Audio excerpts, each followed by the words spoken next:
আল্লাহ যাকে ভালোবাসে মানুষও তাকে ভালোবাসে।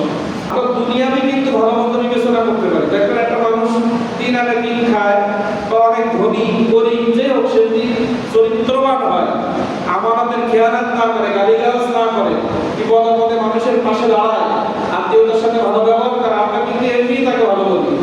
কারণ আল্লাহ ভালো না বলে আমরা বলতে পারি না। আল্লাহ অবশ্যই তাকে ভালোবাসে, এই জন্য আমাদের জবানেও তাদের পক্ষে ভালো কথা আসে। এই হায়াত বৃদ্ধি এবং সওয়াব লিপিবদ্ধ হবে, সমাজে আমাদের সম্মান বৃদ্ধি হবে। এই বিষয়ে কোরআন এবং হাদিস থেকে কিছু আলোচনা করব, আল্লাহ তাআলা যদি তৌফিক দান করেন। প্রথম নাম্বার যে বিষয়টা আলোচনা করব সেটা হচ্ছে সকল কাজ সওয়াবের আশায় করা। হায়াত বৃদ্ধি হওয়া, সওয়াব হওয়া এবং সমাজে সম্মান বৃদ্ধি পাওয়া, প্রথম যে আমলের কথাটা আমরা শুরু করছি সেটা হচ্ছে প্রত্যেকটা কাজ আমরা যখন করব তখন সওয়াবের আশা নিয়ে করব, যে আমি এই কাজটা করতেছি আল্লাহ তাআলা আমাকে নেকি দিবেন, এই আশাটা আমাদের মনের মধ্যে থাকবে। আর যখন আল্লাহ নেকি দিবেন এই আশা নিয়ে আমরা কোনো কাজ করব তখন এই কাজটা কিন্তু সুন্দর হবে, ঠিক না? কারণ আমরা জানি যে নামাজ এইভাবে পড়লে আল্লাহ খুশি হয়। তখন আপনি আল্লাহ খুশি করার জন্য যখন মসজিদে ঢুকবেন, আপনার বডি ল্যাঙ্গুয়েজ, আপনার অনুভূতি, আপনার ভাষা, আপনার উপসেজদা একটু ভিন্ন হবে। যদি মনে করেন যে আল্লাহ আমাকে নেকি দিবেন, আমার এই কাজে আল্লাহ আমার খুশি হবে, তখন আপনার প্রত্যেকটা কাজ হবে অন্যরকম। আপনার ভাষা, আপনার ওঠা, আপনার বলা সবকিছুর মধ্যে ভিন্নতা আসবে। এজন্য প্রথম যে কাজটা আছে প্রত্যেকটা কাজ সওয়াবের আশা নিয়ে করা। ঘুমাতে যাওয়া, খাওয়া দাওয়া, পানি পান করা থেকে শুরু করে, ঘুমাতে যাওয়া, খাওয়া দাওয়া, পানি পান করা থেকে শুরু করে প্রত্যেকটি আমল সওয়াবের আশা নিয়ে করতে হবে। তাহলে আমাদের জীবনের পরিবর্তন আসবে, আমাদের আমলগুলো আল্লাহ তাআলা কবুল করবেন। নবী করিম সাল্লাল্লাহু আলাইহি ওয়াসাল্লাম সাদ বিন আবি ওয়াক্কাস রাদিয়াল্লাহু তাআলা একজন রাসূলের সাহাবী। এই সাদ বিন আবি ওয়াক্কাস রাদিয়াল্লাহু তাআলা আনহু কে রাসূল করিম সাল্লাল্লাহু আলাইহি ওয়াসাল্লাম বলতেছেন, ইন্নাকা লান তুনফিকা নাফাকাতান তাবতাগি বিহা ওয়াজহাল্লাহ ইল্লা أجرت عليها حتى ما تجعل في فم امرأتك। সাদ ইবনে আবি ওয়াক্কাস রাদিয়াল্লাহু তাআলা আনহু কে রাসূল করিম সাল্লাল্লাহু আলাইহি ওয়াসাল্লাম বলছেন, ইন্নাকা লান তুনফিকা,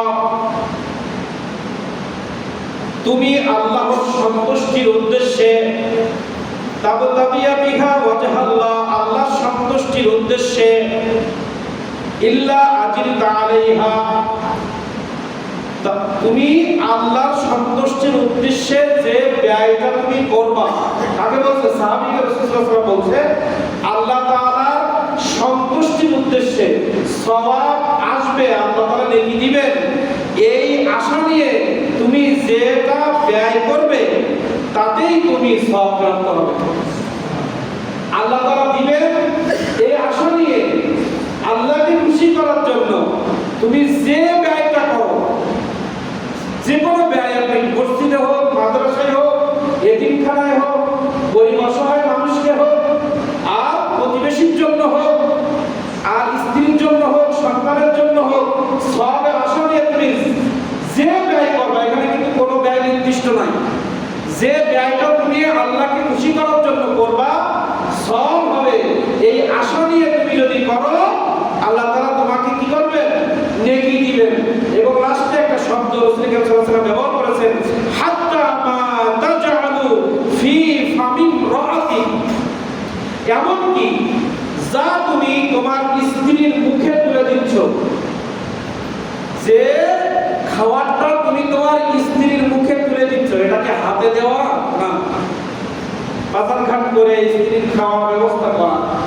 এখানে একটা উদাহরণ দিয়েছে যে তুমি নিজে হাতে তোমার স্ত্রীর মুখে যে খাবারটা তুলে দাও, এটারও নেকি তুমি পাবা, এটারও সওয়াব হবে।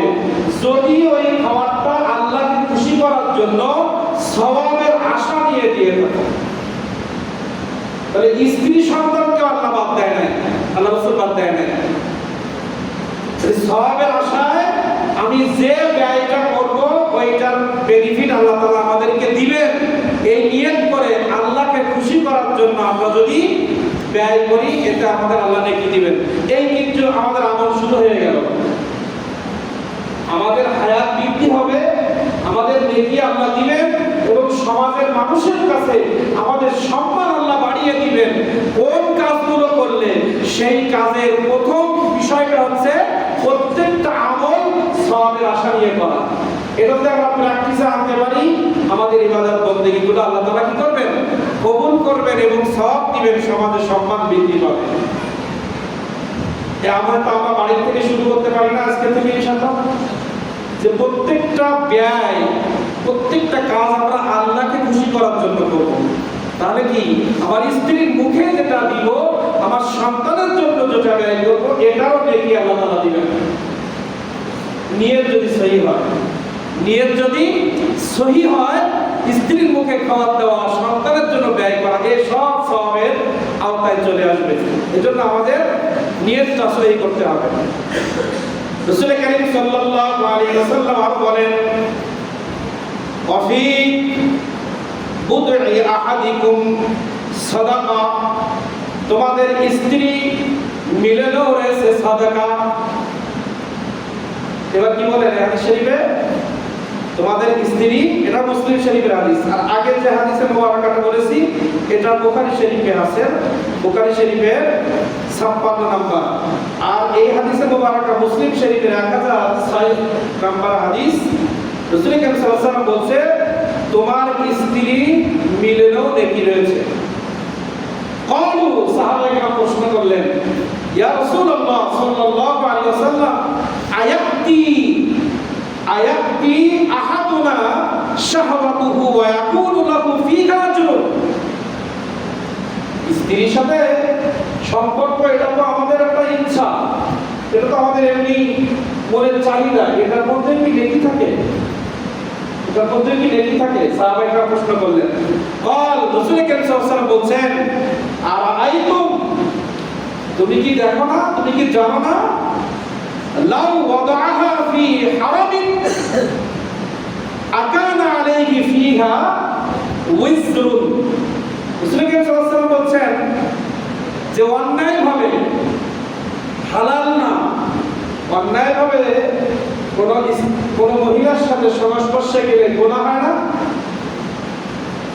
রাসূল কত সুন্দর করে বললেন যে অন্যায়ভাবে তোমার স্ত্রী না, সেটা তোমার আয়াতে না থাকে, দেনমোহর সাক্ষী রেখে তুমি বিবাহ করো নাই, বিবাহ বাদ দিয়ে অন্য কোনো মহিলার সাথে তুমি সময় কাটালে এটা কি গুনাহ হবে না? প্রশ্ন করেছেন।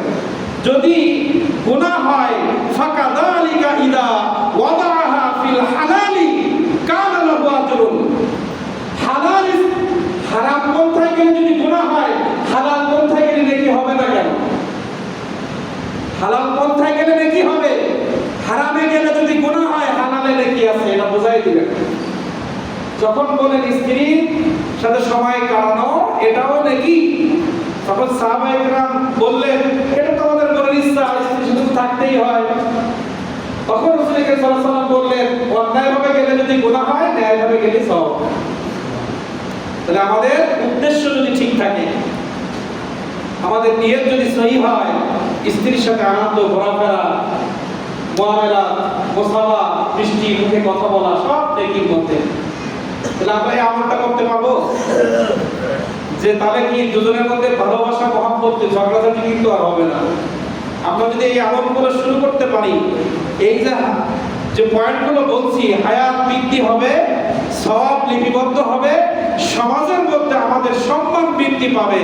এই কাজগুলোর মাধ্যমে, এই কাজগুলো করলে আমাদের সওয়াব হবে, হায়াত বৃদ্ধি পাবে, সমাজে আমাদের সম্মান আসবে। তাহলে সমাজে সম্মান আনার জন্য আগে ঘর থেকে শুরু করতে হবে। আমল কোথা থেকে? পরিবার থেকে শুরু করতে হবে নিয়তটা। কারণ আমরা কিন্তু আমাদের ব্যয়টা প্রত্যেক ব্যক্তি, আমরা যারা ব্যয় করি আমাদের ব্যয়টা কিন্তু নিজে এবং পরিবারের জন্য বেশি করি, ঠিক না? বাবা মা, আত্মীয় স্বজন, প্রতিবেশী থেকে আমরা আমাদের ইনকাম সোর্সটা, আমাদের অর্থটা নিজের জন্য এবং নিজের সন্তান স্ত্রীর জন্য কিন্তু আমরা বেশি ব্যয় করি। এজন্য আমলটাও শুরু হলো ঘর থেকে। যদি আমরা সওয়াবের আশায় আল্লাহকে খুশি করার জন্য আমাদের ঘর থেকে শুরু করি, সওয়াব কিন্তু অটোমেটিক হতেই থাকবে। যত টাকা খরচ করবো স্ত্রী সন্তানের জন্য, আল্লাহ তাআলা আমাদের নেকি দিবেন। তাহলে এক নাম্বার গেল সওয়াবের আশা নিয়ে ব্যয় করা, আমল করা। এটা আমাদের শুরু করলে আমাদের জীবনের পরিবর্তন শুরু হবে, হায়াতের মধ্যে বরকত হবে, সওয়াবটা কনফার্ম হবে এবং সমাজের মধ্যে আমাদের গ্রহণযোগ্যতা বাড়তে থাকবে। দ্বিতীয়